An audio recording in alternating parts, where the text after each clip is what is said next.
Dalam hidup ni, kita banyak mencari, tapi tak jumpa. Ada kalanya kita hilang arah kerana tercari-cari mana perginya kekuatan diri. Kau lupa, hidup ini sebenarnya adalah sebuah pencarian.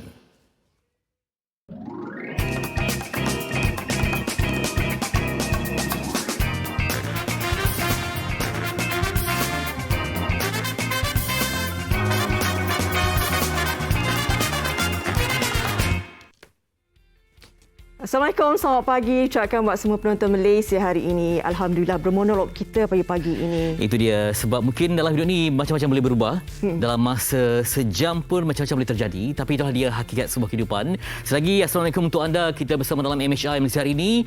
9.30 pagi kami bersama anda untuk memberikan limpahan isu dan juga maklumat. Dan hari ini lebih istimewa sebab berbulannya tahun baru untuk umat Islam, Mal Hijrah yang ternantikan sejak sekian lama. 1 Muharram 1443 Hijriah. Alhamdulillah semalam pun kita pun baca doa akhir tahun, awal tahun. Kita mengharapkan agarnya tahun baru ini 1443 Hijrah ini kita ni berdoalah kepada Allah SWT bahawa segala penyakit, segala wabak ini diangkat dan dipermudahkan segala urusan kita untuk tahun ini. Itu dia. Dan juga kita mengharapkan supaya ada perubahan yang baik untuk Malaysia dan dunia. Sebab masih lagi kita berjuang dalam keadaan yang bukan normal biasa. Ini normal baru yang berterusan dah hari ke lebih 510. Kita dalam tempoh PKP ataupun MCO. Moga ada kekuatan baru yang dapat kita cipta. Hijrah ini memerlukan segenap aspek berubah. Betul. Bukan hanya fizikal, tapi yang paling penting ialah jiwa. Sebab nanti jiwa inilah akan memandu ke arah yang lebih baik untuk hidup yang tenang, bahagia dan terisi dengan ilmu dan kebaikan. Yang penting adanya, sebab hijrah ini perlukan pengorbanan, juga perlukan kesabaran. Baik, hari ini kita akan berkongsi juga berkenaan dengan hijrah Rasulullah sallallahu alaihi wasallam. Selalunya kita dengar bagaimana penghijrahan dari Mekah ke Madinah. Tapi hari ini kita bawakan penjelasan yang lebih lanjut. Katanya ada yang tanya berapa lama sebenarnya yang mengambil masa, kan? Rasulullah sallallahu alaihi wasallam mengambil masa berapa lama, jarak je bagaimana, dari mana ke mana. Jadi itu yang nanti kita kongsikan bersama kalian nanti. Kita akan kongsikan secara ilmiah berpandukan kepada peta minda ataupun rujukan yang digariskan oleh Ustaz Dr. Farid Ma'zin. InsyaAllah lebih mendalam pengetahuan. Sebab kita amat berterima kasih pada alam persekolahan. Sejak darjah 1 pun kita dah tahu lagunya. Farid mungkin dapat intro sikit. 1 Muharram detik permulaan. Kalau kita lupa sekalipun, zaman sekolah lah akan membantu kita untuk dapatkan maklumat yang lengkap tentang Mal Hijrah ini. Tapi bila kita manjat ke alam dewasa, lebih mendalam, lebih terperinci dan lebih ilmiah. Betul. Dan selepas itu nanti kita akan bersama dengan artis kita. Ini kumpulan FAR Istimewa. Unik sekali nama kumpulan ini, FAR Istimewa. Ya, selain kita juga nak tinjau bagaimana di saat kita telah pun mencari makna kehidupan, pasti lagu-lagu akan membantu untuk mendamaikan jiwa. Mungkin tengah malam kita bersantai mencari diri. Bila lagu itu sesuai betul-betul, mungkin membuatkan anda menangis dan rasa terharu. Baik. Apa yang perlu kita ketahui adalah bagaimana hijrah ini memainkan peranan penting dalam kehidupan kita sebagai muslimin dan muslimat. Pastinya hijrah ini dari satu benda yang kurang baik pergi ke arah kebaikan. Dah baik, lebih lagi baik daripada yang sebelumnya. Jadi itu yang kita nak. Dan ini membabitkan perjuangan hidup kita. Apa saja kita sebagai umat ni adalah perjuangan hidup yang kita perlu ikut, perlandaskan Allah SWT, kan. Itu dia. Tapi kita lihat kepada sirah Rasulullah sallallahu alaihi wasallam, yang mana Rasulullah tidak bersifat individualistik. Kalau ikutkan, dia boleh je berhijrah dengan orang terpilih je. Maksudnya pilih sahabat terbaik berhijrah, tapi tidak, dia melakukan melibatkan angkatan yang besar. Kaum Muhajirin, Ansar. Dan bayangkanlah, lihat ketika Rasulullah berhijrah, orang yang berada di satu tempat tu, yang menunggu tu, belum lagi berjumpa. Kalau kita sekarang boleh video call, kan. Boleh tahu gambaran, okey, ini macam mana. Tapi mereka pun tak tahu, hanya berpandukan kepada keimanan saja. Yakin untuk menyambut. Dan keterbukaan untuk menerima rombongan itu pun satu kemuliaan. Baik. Dan hari ini kita nak bercakap berkenaan bagaimana pengorbanan, perjuangan hidup kita sebagai insaniah ni. Ini yang mungkin kita boleh kongsikan, Fatri, berkenaan dengan sebuah rumah ni. Rumah Kasih Harmoni, bagaimana perjuangan rumah ini untuk menjaga anak-anak di sini, dan juga perjuangan yang dilaksanakan oleh rakyat sendiri membantu mereka apabila berada ataupun diuji dengan kesusahan dalam pandemik ini? Ya, biasa kalau ada tradisi Ramadan kan, ramai memberi. Mungkin kita pun ada keterbatasan, ada SOP menyebabkan rumah ini juga mungkin apakah mereka ni terputus bekalan ataupun tiba-tiba macam semua tak datang. Mungkin yang dia biasa membantu pun dah terjejas dari segi pendapatan. Tak dapat untuk meneruskan tradisi memberi kepada mereka. Apa yang terjadi? Ini sikit kita kongsikan nanti perkembangan di Rumah Kasih Harmoni. Saksikan. Rumah Kasih Harmoni, sebuah pusat jagaan yang menyediakan asrama bagi anak yatim dan asnaf. Terletak di Payajara Sungai Buloh, asrama ini didiami seramai 114 orang anak yatim dalam lingkungan umur 2 hingga 17 tahun.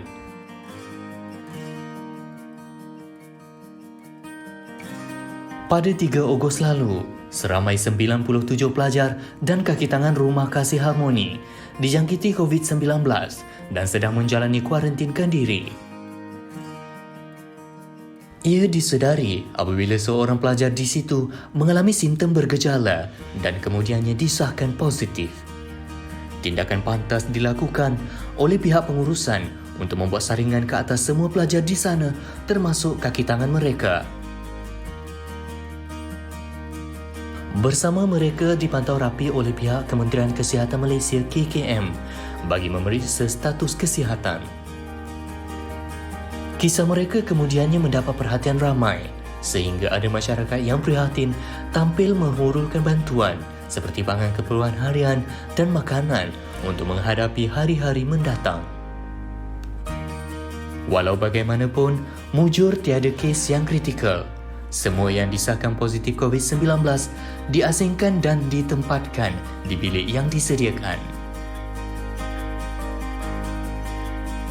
Itu dia dugaannya sebab bila di rumah asrama ni mereka kan rapat-rapat kan. Betul. Di satu tempat yang sama. Bila seorang terjangkiti tu potensi untuk lain terkena pun memang tinggi dan alhamdulillah nampaknya semua pulih dan ini antara dugaan lah bagi Rumah Kasih Harmoni dari segi untuk teruskan survival dan juga untuk mendapatkan perlindungan sepanjang masa.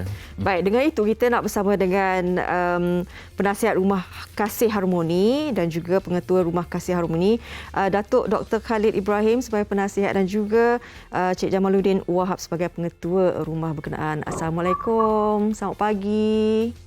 Assalamualaikum warahmatullahi wabarakatuh. Alhamdulillah dapat kita bersama pagi ini Mak Hijrah tetamu pertama di MHI. Mak Hijrah. Baik, mungkin dapat kita mulakan dengan Datuk. Mungkin Datuk dapat kongsikan bagaimana situasi saat mendapat tahu perkabaran diuji dengan positif COVID-19. Pastinya ialah pertama kali kan pengalaman sebegini, macam mana bertindak supaya nyawa anak-anak ini dapat diselamatkan dengan pengurusan yang terbaik dan teratur, Datuk. Ya. Terima kasih Cik Fitri, terima kasih kepada TV3 yang memberi ruang dan peluang pada kami untuk berkongsi isu COVID-19 di dalam Rumah Kasih Harmoni ini. Sebagai kita sedia maklum bahawa peluang untuk berjangkit dalam institusi semacam ini adalah amat tinggi. Jadi saya rasa pengurusan Rumah Kasih Harmoni telah sangat berhati-hati dalam isu ini kerana isu ini telah pun berpanjangan. So dari sudut ilmu dan penerangan daripada pihak Kementerian Kesihatan Malaysia itu memang di dalam pengetahuan kami. So apabila sebagaimana yang dinyatakan dalam video tadi, apabila salah seorang anak kita bergejala, maka kita telah mengadakan saringan dengan pihak Pejabat Kesihatan Daerah Petaling dan kita dapati 93 adalah positif. Dan kita telah mengambil langkah awal iaitu untuk mengasingkan anak-anak kita yang positif dengan negatif.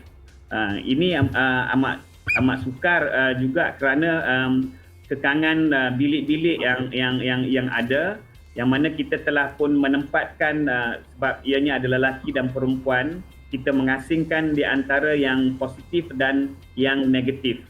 Dan mereka ini telah diberi penerangan oleh pihak Pegawai Kesihatan Daerah Petaling dan juga saya sendiri selaku penasihat kesihatan kepada Rumah Kasih Harmoni ini macam mana untuk kita menangani isu ini.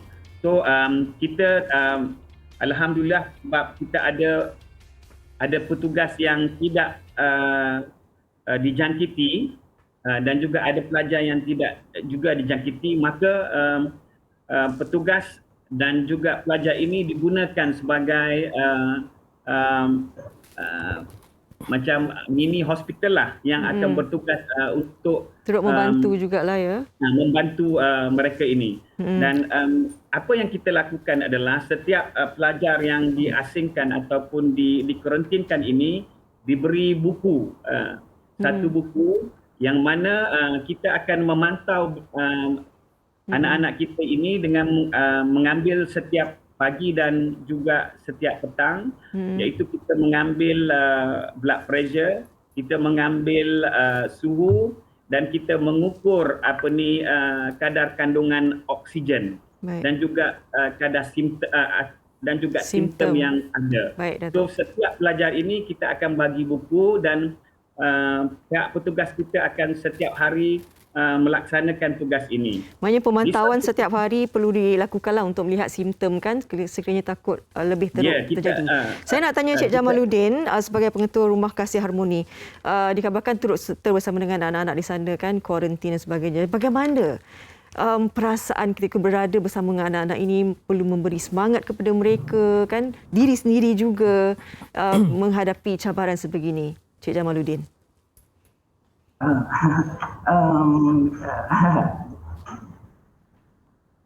Dia kalau cerita pasal ni dia sebab sikit.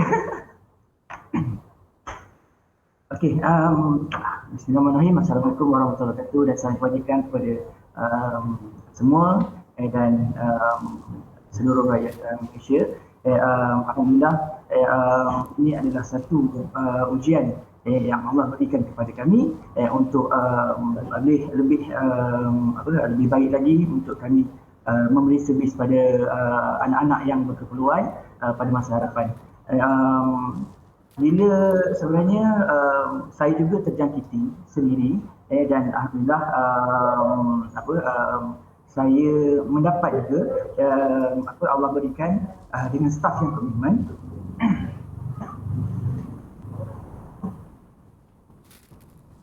Cik Jamaluddin. Masih di talian? Ya. Masih. Dengan komitmen mereka. Cik Jamaluddin, mungkin apa yang betul-betul menyentuh perasaan Cik Jamaluddin apabila menceritakan ini? Semangatlah. Komitmen anak-anak dan juga staf dalam menangani isu ini.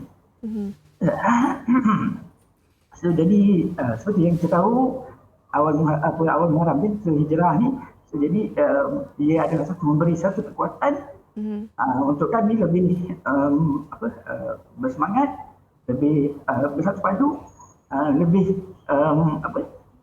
lebih kuat untuk menempuhi hari-hari mendatang.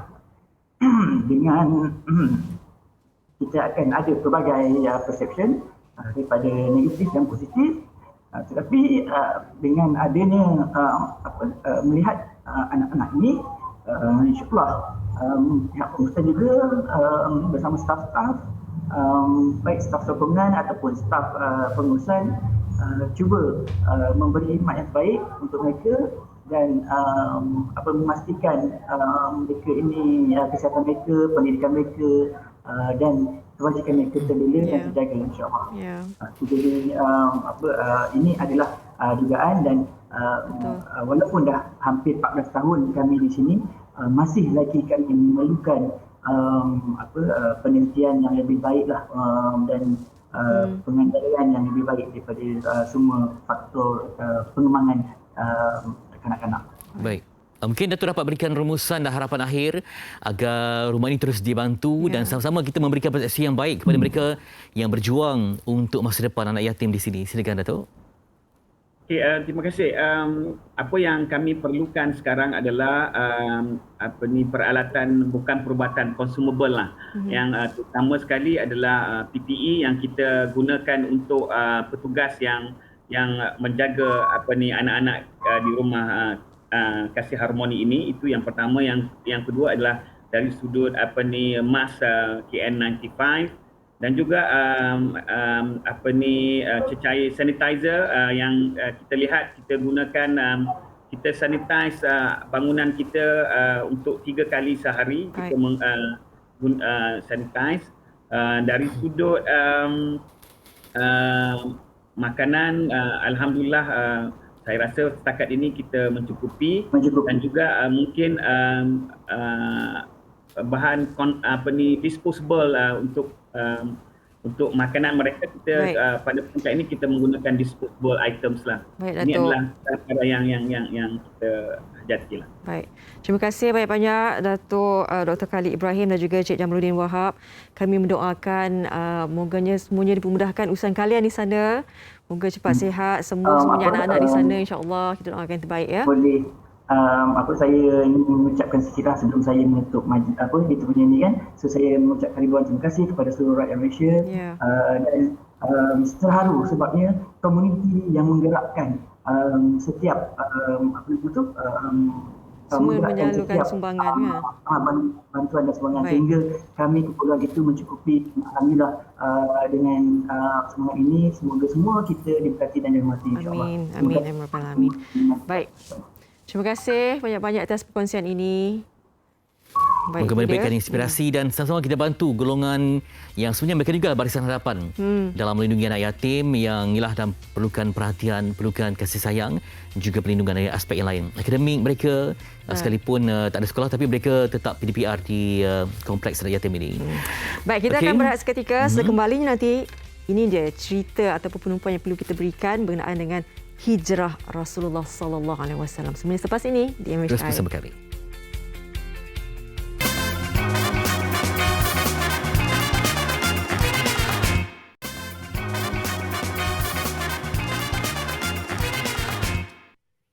Masih di MHI dan kami ingin berkongsi dengan anda sesuatu yang bersifat ilmu dan ini penting untuk sejarah umat Islam bersama dengan Ustaz Dr. Farid Mazzin sebagai pengerusi Pusat Kajian Bahasa Arab dan Tamadun Islam Universiti Kebangsaan Malaysia UKM. Dan ini dia antara rangkuman penting dapat kita kongsikan nanti sebab kalau kita tak faham ini sukar untuk menghalusi perjalanan hijrah yang berikutnya. Baik, Assalamualaikum Doktor. Waalaikumsalam warahmatullahi wabarakatuh. Okey, baik. Sebelum kita bermula, kita tadi ada banyak saya kongsikan tadi di awal tadi iklan Acah berkaitan dengan peta semuanya. Tapi sepada dasarnya amat penting untuk umat Islam mengetahui apa keperluan dan hakikat hijrah itu sendiri. Silakan. Okay. Assalamualaikum warahmatullahi wabarakatuh. Hari ini kita tengok pembelajaran berkaitan dengan hijrah melalui peta. Okey, yang pertama setelah penyiksaan yang berterusan ke atas umat Islam selama 13 tahun, Rasulullah telah diminta ataupun diberi keizinan untuk melakukan hijrah. Yang kedua, memulakan pergerakan pada 28 Safar, tahun ke-14 kerasulan. Itulah yang dikatakan bila 13 tahun mendapat penyiksaan daripada orang Quraisy, maka Rasulullah telah pergi ke rumah Abu Bakar As-Siddiq, memberitahu tentang Allah telah mengizinkan Allah telah mengizinkan Rasulullah untuk melakukan hijrah. Kemudian pada masa itu Rasulullah berumur 53 tahun. 53 tahun. Kalau ikutkan 53 ni kalau kita agak menuju kepada uzur. Tapi Rasulullah masih lagi kuat pada masa itu dan boleh bergerak ataupun melakukan hijrah selama 12 ataupun 2 minggu. 2 minggu. Okay.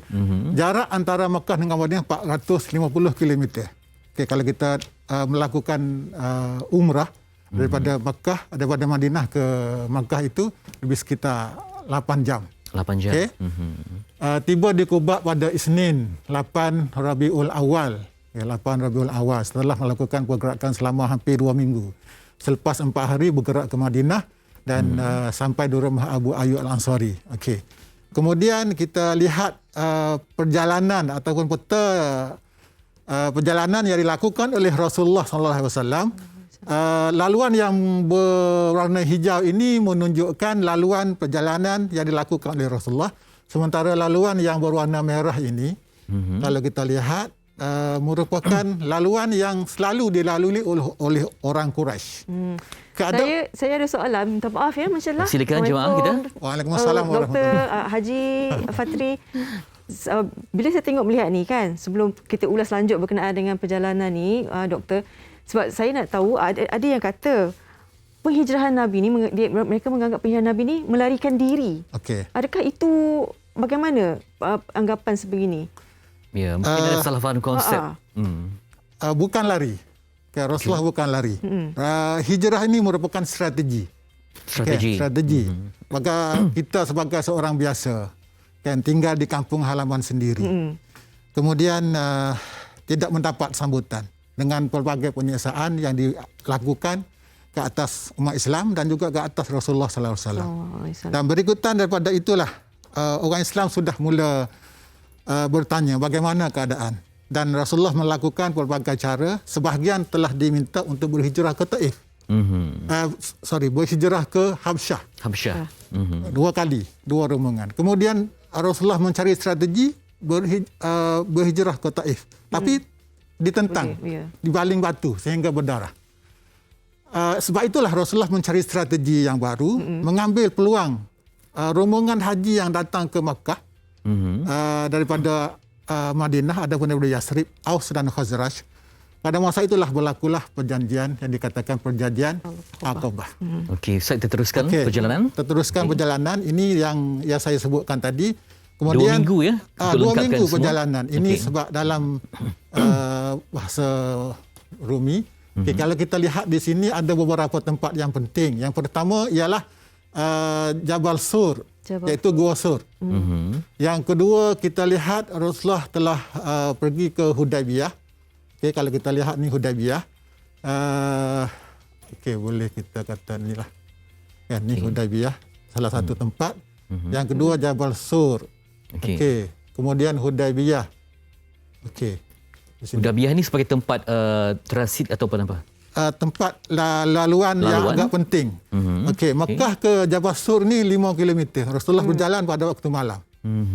Sehinggalah Jabal Sur dan tinggal 3 hari di Jabal Sur, di Gua Sur tersebut sebelum meneruskan perjalanan ke tempat yang dikatakan sebagai destinasi yang akhir sekali, iaitu di Quba. Ini Quba, dah dekat dengan Madinah. Kita ni laluan. Ini Makkah. Setelah dia mendapat keizinan, Rasulullah pergi ke rumah Abu Bakar siang hari, mengembang. Jarang Rasulullah pergi rumah Abu Bakar pada masa tersebut, sehingga menimbulkan persoalan daripada Abu Bakar. Macam mana Rasulullah boleh datang pada waktu sebegini? Jadi Rasulullah bertanya, ada sesiapa di dalam rumah? Abu Bakar menjawab, semuanya adalah keluarga dia. Rasulullah pada masa itu sudah pun berkahwin dengan Aisyah radhiyallahu anha.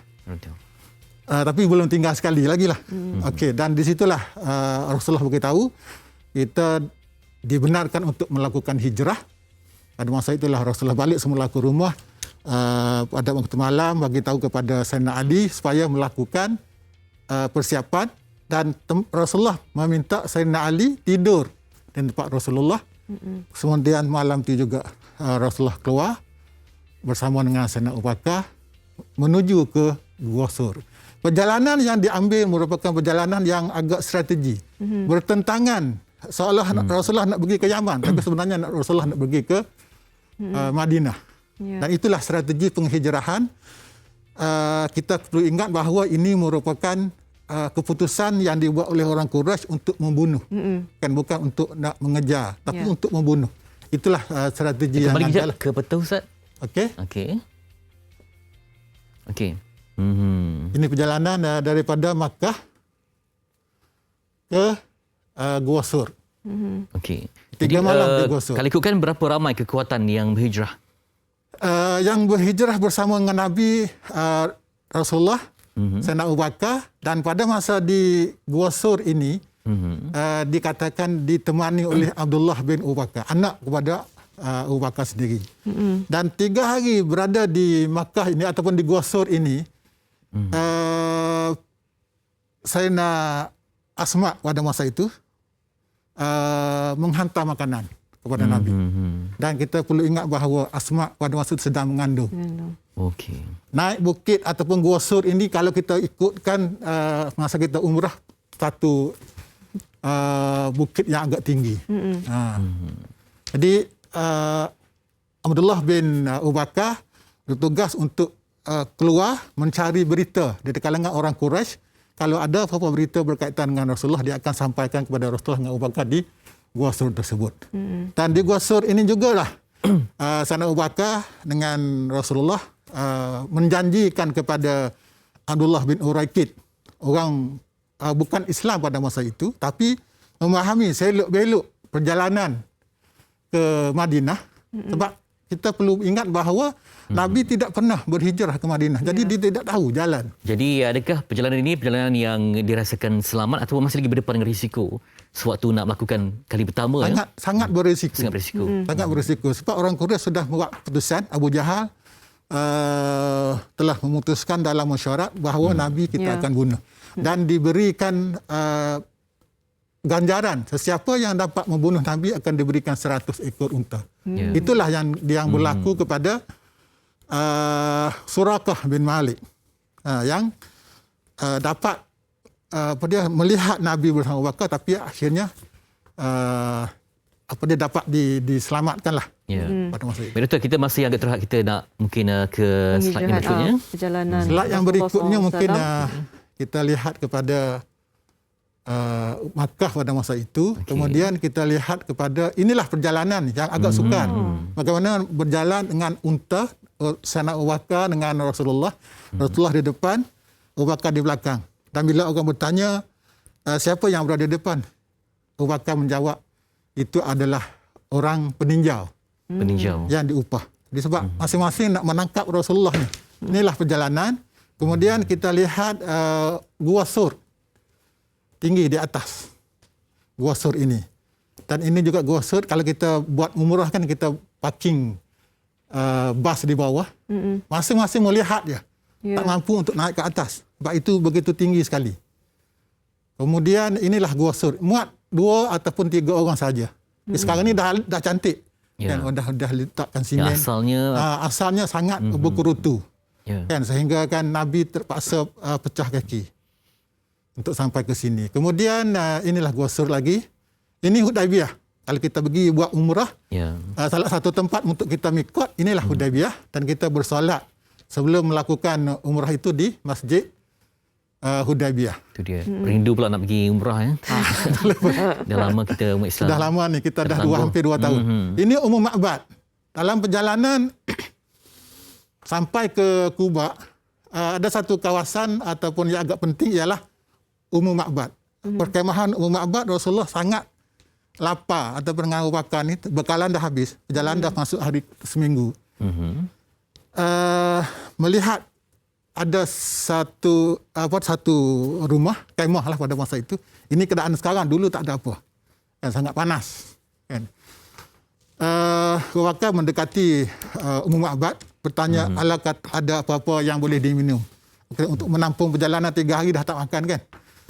Maka diceritalah ataupun Ummu Ma'bad menyebut bahawa ada seekor kambing yang sangat kurus. Yang lain dah dibawa untuk pergi dipelihara. Yang tinggal ada tu yang tidak begitu kuat lagi. Dan di situlah Ummu Ma'bad kata itulah kambing yang ada. Dan Nabi Muhammad sallallahu alaihi wasallam mengatakan bahawa bawa ke sini biar saya yang memerahkan susu. Dan bila diperah susu kambing tersebut, dapat mengeluarkan susu yang banyak yang boleh diminum oleh Abu Bakar, Rasulullah SAW sendiri, dan juga Ummu Ma'bad boleh lagi simpan untuk suami Ummu Ma'bad bila balik nanti. Okey. Ini kawasan-kawasan, inilah selepas daripada 8 hari, kan? 8 hari berhijrah daripada Gua Sur tadi, sampailah ke dinasti yang pertama iaitu Kuba. Ya, itu dia. Dan Waktu di itu sinilah Madinah dah dipanggil Madinah ataupun nama Yasrib? Madinah masih lagi dengan nama Yasrib. Masa tu yang masih lagi diduduki Yathrib. oleh orang Khazraj, Aus dan juga orang Yahudi. Mereka mendapat perkabaran akan kehadiran Rasulullah. Ya, mereka Rasulullah pada sebelum berhijrah sudah ada orang Islam ataupun duta yang dihantar iaitu Ma'sa'ab bin Umair. Dengan kedatangan Rasulullah ini orang datang, yang umat Islam datang untuk menyambut. Tapi oleh kerana pada sebelah pagi belum nampak kelibat Rasulullah, akhirnya mereka balik.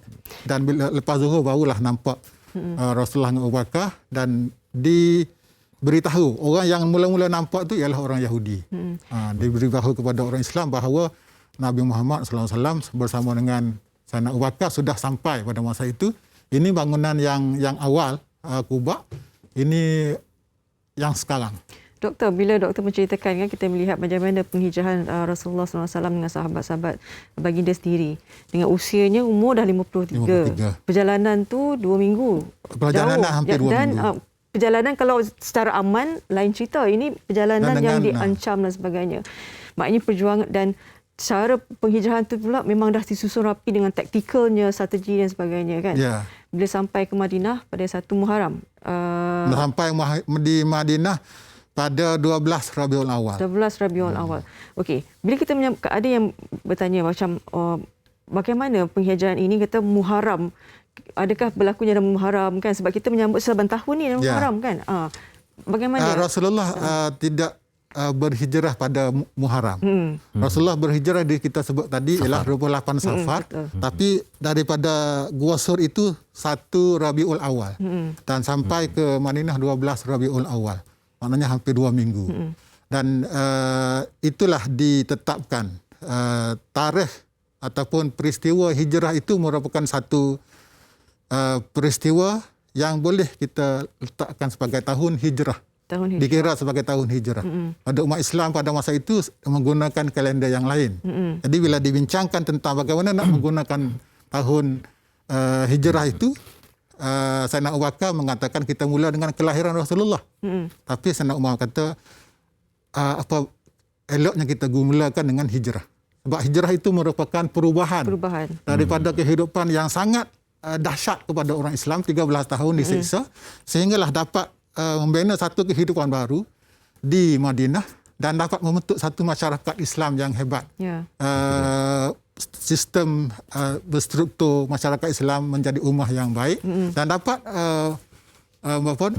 membina kehidupan sebagai satu ummah yang baru. Ummah yang selamat dan dihormati. Yang dihormati oleh kalau masyarakat kita pada nak berbincang ni lebih perlukan masa 2 jam kan, tapi masih agak terhad. Ini rumusan saja. Tapi yang pentingnya setiap kali Rasulullah melakukan pergerakan ini, sentral kepada pergerakannya ialah masjid sebagai jiwa jantung dan kehidupan Rasulullah.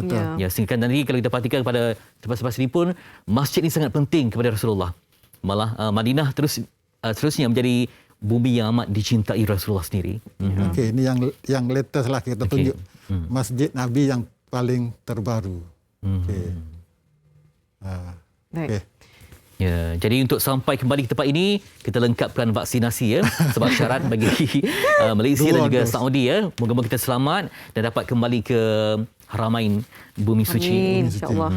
Okay. Terima kasih banyak-banyak. Baik, terima kasih kepada Ustaz Dr. Farid Matzin, pengerusi Pusat Kajian Bahasa Arab dan Tamadun Islam Universiti Kebangsaan Malaysia, yang juga antara panel penting untuk program Jejak Rasul ya, berkongsi ilmu dan pengalaman untuk semua demi kebaikan ummah yang lestari. Tadi juga merupakan penghijrahan Nabi ini titik tolak kepada perkembangan kan agama Islam ini di seluruh dunia. Baik, kita akan berehat seketika, Doktor dan juga Haji Fatri ya. Kembali nanti kita akan kongsikan sedikit berkenaan dengan infak beras untuk ummah. Semua selepas ini.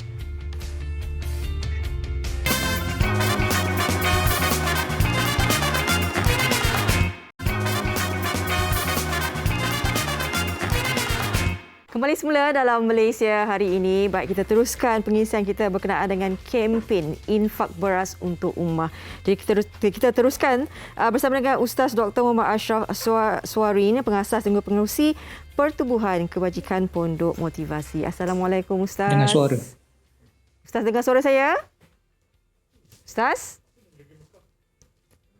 Ustaz Dr. Muhammad Ashraf Swarin. Baik. Ini berkenaan dengan kempen kita mengajak orang ramailah semuanya bersedekah. Infak ni kan sesuatu amalan yang sangat baik kan, sangat mulia. Jadi ini antara kempen yang dilaksanakan untuk Pertubuhan Kebajikan Pondok Motivasi. Jadi sama-sama kita bersama untuk membantu kempen ini. Kita terus bersama dengan Ustaz Dr. Muhammad Ashraf Suarin. Assalamualaikum. Waalaikumsalam warahmatullahi wabarakatuh. Alhamdulillah. Baik, Ustaz, mungkin boleh kita kongsikan berkenaan dengan kempen infak beras ni untuk ummah. Jadi sebelum tu nak tanya juga berkenaan dengan Pertubuhan Kebajikan Pondok ini. Mungkin boleh kongsikan bersama kami. Baik, terima kasih pada hos dan seluruh yang dirahmati Allah. Pertamanya saya ingin perkenalkan Pertubuhan Kebajikan Pondok Motivasi ini menggerakkan beras Ashrafi, jenama Ashrafi. Yang kita lihat hari ini ramai pengeluar di kalangan non-Muslim. Jadi kita ambil inisiatif ni sebagai fardu kifayah untuk keluarkan jenama produk Muslim untuk lebih halalan tayyibah insya-Allah. InsyaAllah. Dan bukan hanya kita jual tapi kita infak, kita bantu yang lebih ramai yang memerlukan insya-Allah. Ustaz, tujuan kempen infak beras untuk ummah ni mungkin Ustaz boleh kongsikan juga? Bila sebut kempen infak beras ini, macam kita lihat sebelum ini, subhanallah, sangat-sangat ramai yang terjejas. Ada yang jumpa saya, dia bawa benda yang dia rasa berharga, dia nak tukar dengan beras. Jadi beras ni sebenarnya tak ramai yang mampu. Kita alhamdulillah masih lagi boleh makan beras, makan nasi. Dan bila sebut kempen ini kita buat sebab apa? Sangat-sangat ramai yang memerlukan. Yang golongan-golongan yang subhanallah semalam pun ramai datang, dah tak ada kerja, tiba-tiba kena kuarantin, subhanallah. Jadi kita ambil inisiatif ni untuk kempen untuk mengajak ramai bersama untuk sama-sama kita agihkan beras ni insya-Allah. Ustaz, mungkin kepada siapa yang berminat untuk bersama menjayakan kempen infak beras untuk ummah ni kan, package dia Ustaz, mungkin ada package yang disediakan untuk kempen ini? Baik, kita menggalakkan bila sebut sekarang ni bulan Muharram, kita galakkan satu rumah satu guni beras yang berharga RM150. Satu guni bersamaan 50 kilo. Dan kita ada juga kalau yang mampu 100 kilo bersamaan RM300, 1000 kilo bersamaan 1 tan RM3,000, 5,000 kilo RM15,000, 20,000 kilo RM60,000 dan 50,000 kilo bersamaan RM300,000. Dan serendah RM4 1 kilo. Berapa yang mampu lah insya-Allah. Tadi Ustaz ada kongsikan kan ramai yang terkesan disebabkan pandemik ini kan, tak ada kerja. Jadi mungkin selain daripada itu, siapa lagi golongan yang akan menerima infak beras ni Ustaz? Baik, untuk maklumat semua, kami dah salurkan dan kami cuba salurkan berterusan insya-Allah kepada golongan asnaf, rumah-rumah kebajikan, antaranya warga mas, anak-anak yatim, anak-anak tersisih, mak tahfiz yang terjajas, dan saya sendiri juga membangunkan pondok motivasi tahfiz Hamlatul Quran di Tanjung Karang, dan subhanallah kita juga salurkan ke rumah makan, pusat-pusat gelandangan yang berada di Seremban, yang berada di wilayah di Kuala Lumpur, dan saya mengajak seluruh yang dirahmati Allah boleh terus layari website kami www.nainfakberas.com. Seperti yang tertera di skrin, boleh ambil gambar. Begitu juga boleh hubungi talian hotline kami 013 5495 769. WhatsApp pun boleh, mesej pun boleh insya-Allah. Ustaz, secara ringkas Ustaz, saya mungkin boleh kongsikan jugalah kan, hikmah kita ni berinfak, bersedekah dalam bulan Muharram ni kan, secara ringkas Ustaz. Allahu Akbar. Bila sebut bulan Muharram ini, banyak amalan-amalan sunnah yang digalakkan oleh Rasulullah sallallahu alaihi wasallam. Yang pertama kita berpuasa, dan yang kedua kita bersedekah. Bila sebut bersedekah ni semampu kita. Inilah nilai yang diajar oleh Rasulullah sallallahu alaihi wasallam. Dan bila sebut hikmah dalam bulan Muharram ini, yang terbaik yang perlu kita dilakukan adalah kerendahan hati kita untuk bantu ramai orang, untuk bantu mereka yang memerlukan. Hari ini kita bantu orang yang susah, saat kita susah kita akan dibantu oleh Allah Subhanahu Wa Taala. Saya nak tarik perhatian semua kan, semalam kita digempakan dengan kematian seorang artis yang terkenal, Siti Sarah. Bagaimana saya nak tarik perhatian orang yang baik, siapa pun dia bila sebut baik akan meninggalkan kesan yang baik. Sebelum dia meninggal, waktu dia hidup kita dengar dengan kebaikan-kebaikan yang dilakukan. Orang yang baik ini kita contohilah. Selama mana kita hidup, ada peluang untuk kita perbaiki, ada peluang untuk kita perbetulkan. Bila sebut Muharram dikenal juga sebagai hijrah. La hijrah ba'dal Fatih Maki. Tak ada lagi hijrah selepas pembukaan kota Makkah, yang ada jihad dan niat. Jihad apa dia? Perjuangan kita. Hari ini apa perjuangan kita? Kebaikan yang kita lakukan. Niat kepada kebaikan, insya-Allah. Bantu ramai orang yang sangat-sangat memerlukan. Insya-Allah, kebaikan yang kita kongsi bersama melalui kempen ini. Ustaz, sekali lagi mungkin mereka yang ingin bersama-sama untuk menjayakan kempen ini boleh melihat di mana websitenya, nombor yang ingin dihubungi sekali lagi, Ustaz? Baik, boleh terus bersama dengan kami. Boleh ikuti page kami Pertubuhan Kebajikan Pondok Motivasi atau website kami www.nakinfakberas.com. Seperti yang tertera di skrin. Begitu juga hotline atau WhatsApp pun boleh di talian 013 549 5769. Saya nak mengajak teman-teman jangan bertangguh. Saat kita bertangguh, takut-takut kematian yang datang dulu. Sebagaimana yang disebut dalam surah Al-Munafikun, dalam surah yang berkisah tentang orang munafik, bila datang kematian dia minta tangguh. Dia kata nak apa? Fa asaddaqa wa aku minas salin. Aku nak bersedekah. Baru nak bersedekah yang dah tak ada guna. Jadi kita rebut awal-awal Muharram, awal-awal tahun Hijrah ini untuk melakukan ketaatan keredaan di sisi Allah Subhanahu Wa Taala. Wallahu a'lam. Terima kasih banyak-banyak Ustaz Dr. Muhammad Ashraf Suhairi di atas perkongsian ini. InsyaAllah kita sama-sama mengharapkan sebab orang Malaysia ini insyaAllah sangat-sangat suka bersedekah. Baik, terima kasih Ustaz sekali lagi. Sama-sama. Baik. Assalamualaikum. Waalaikumsalam warahmatullahi wabarakatuh. Baik, saya nak ke meja bersama dengan Ahmad Fetri Yahya. Itu dia. Kita nak bawakan sedikit berkenaan dengan medsos, meja medsos ni, media sosial. Okey, dari media sosial kita nak berkongsi banyak perkara untuk hari ini. Dan pastinya hidup kita kan sekarang ni banyak di telefon ataupun dalam talian. Pastinya apa yang berlaku dalam hidup ini kita akan kongsikan pada anda, sebab ada juga kelompok yang mungkin tak masa jauhkan sikit. Sebab katanya ada mungkin trauma ataupun tak mahu terlalu macam fear of missing out. Terlalu kalau kita terlalu lama pun menghabiskan masa dengan internet dan sebagainya kan, media sosial pun boleh mendatangkan tekanan dan juga keburukan sebenarnya. Overthinking kan. Okey, ini antara kami kongsikan untuk anda. Yang pertama, ini bagaimana kita tahu sebelum ini negara Brunei Darussalam telah pun 457 hari tanpa kes.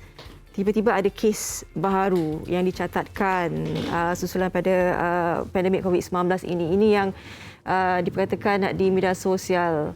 Okey, sebab mereka bertahan begitu lama tanpa kes, tapi itu pun Siti Arif disebabkan varian baru. Ya, suasana yang baru juga menyebabkan dah jadi berbeza. Kalau bukan hanya di Brunei tapi di negara lain dah lama tak ada kes, macam di China, di United Kingdom kembali melonjak jumlah ataupun angka yang dicatatkan.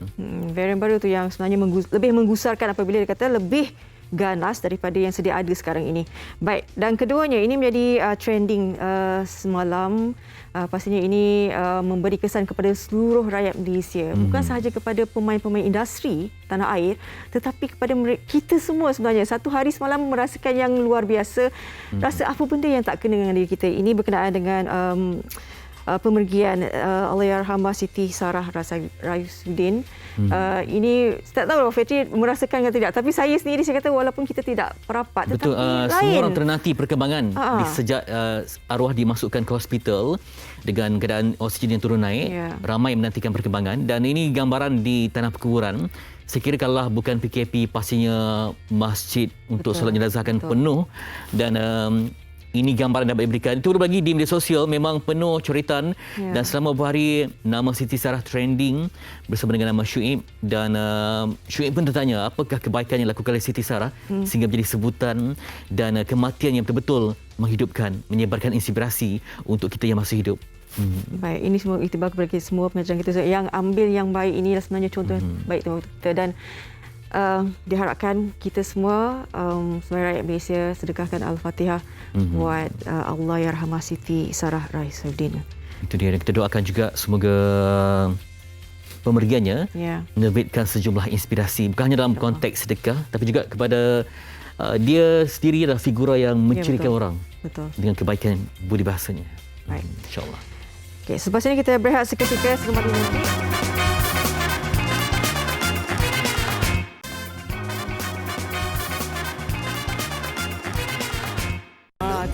Okey, itu dia Warkah Munsyid dan Faris Istimewa. Baik, kita bersama dengan mereka secara maya. Assalamualaikum. Waalaikumsalam warahmatullahi wabarakatuh. Ya, menanti wajah mereka muncul. Okey, dah ada. Itu dia. Okey, lengkap ke semuanya. Okey, baik. Assalamualaikum dan salam hijrah untuk kelima sahabat. Ya. Boleh mungkin sebagai permulaan kenalkan diri masing-masing. Boleh kita berkenalan seorang demi seorang. Okey, boleh mulakan saya Boleh. Kita nak mulakan dengan orang yang berada di Madinah dulu. Oh, okey, silakan. Subhanallah. Okey. Silakan. Bismillahirrahmanirrahim. Assalamualaikum warahmatullahi wabarakatuh. Salam. Saya Malik Suhaimi ataupun nama sebenarnya adalah Raja Muhammad Suhaimi bin Raja Chulan. Merupakan salah seorang daripada ahli peristimewa lah yang dijemput oleh abang-abang saya, alhamdulillah. Saya berasal daripada Ipoh, Perak, berumah tangga, mempunyai 6 orang anak, alhamdulillah. Dan sekarang berada di bumi Madinah atas urusan perniagaan di sini, alhamdulillah. Allah cemburunya kita di Madinah, bumi terindah. Okey. Berikutnya. Okey. Fazli walaupun mungkin? tak dijemput, itulah walaupun tak dijemput. Okey, saya Ahmad Fazli, berasal daripada Kulim Kedah dan kini meletak di Melaka, ber-PKP di Melaka. So Faiz ini projek Bulan Nasyid Faiz, yang Faiz istimewanya ada sempena ulang tahun Faiz yang ke-20 dan dijemputnya kawan-kawan yang pernah bersama Faiz. Contohnya macam Naim sekarang dah di Nirwana. So this is the first special project. Kita kembalikan, kita buangkan segala lara, segala kalau ada dendam kesumat. Kisah lama. Kita dah tak ada masa untuk berdendam dan sebagainya. So, Faiz istimewa, sangat istimewa. Itu dia, semangat Fazli. 2001 sampai 2021 ya. Okey. Ya, betul. Berikutnya. Saya dulu lah, tidak cepat, masih tak ada kan. Okey, saya Syariman bin Bazri. Panggil Cikgu Man je. Saya mengajar di Ipoh, tapi saya bukan ustaz, saya cikgu matematik. Wih, hebat. Duduk di Ipoh. Matematik. Okey. Cikgu Man. Okey, berikutnya mungkin Ustaz Nabil. Okey, bismillahirrahmanirrahim. Saya Nabil bin Ahmad, bertugas di Jabatan Kemajuan Islam Malaysia JAKIM dan merupakan anggota kumpulan Faiz sejak 2006 dalam album yang ketiga dan keempat. Dan sekarang ni banyaknya kita menyumbang ke dalam dakwah Islam lah. Jadi menyempurnakan anggota kumpulan Faiz, alhamdulillah. Okey, Assalamualaikum. Saya Naim Mirwana, macam Fazli cakap tadi lah. Sekarang saya bersama Mirwana, tapi alhamdulillah dapat bersama-sama dalam projek yang cukup istimewa ni, sebab tu nama dia Faiz Istimewa. So sempena 20 tahun Faiz, alhamdulillah. Okey, lokasi tadi klip video cantik. New Zealand ke mana tadi? Kita syuting di Perlis. Wah, okey, cantik. Kita syuting di Perlis. Sebab Mak kampung. kita nak Kampung Ustaz Nabil. Projek ini dimulakan dah bermula bila sebenarnya, sebab kita dah 2 tahun pandemik kan. Jadi bagaimana kalian bersama untuk projek ini? Projek ini kita mula recording pada tahun lepas, lebih kurang bulan November, sebab kita ada satu projek lain asalnya, satu projek yang kita gabungkan. Tiba-tiba kita dapat idea, jom kita buat sempena 20 tahun Faiz, kita namakan Faiz Istimewa. Jadi bulan November kita recording, kita plan bulan Januari nak pergi syuting PKP. Tapi bila dibuka sekejap Perlis pada bulan Mac boleh buat syuting, kita lari semua pergi ke Perlis. Itu sebab kita lari ke Perlis. Balik kampung Ustaz Nabil. Belum bulan puasa kan?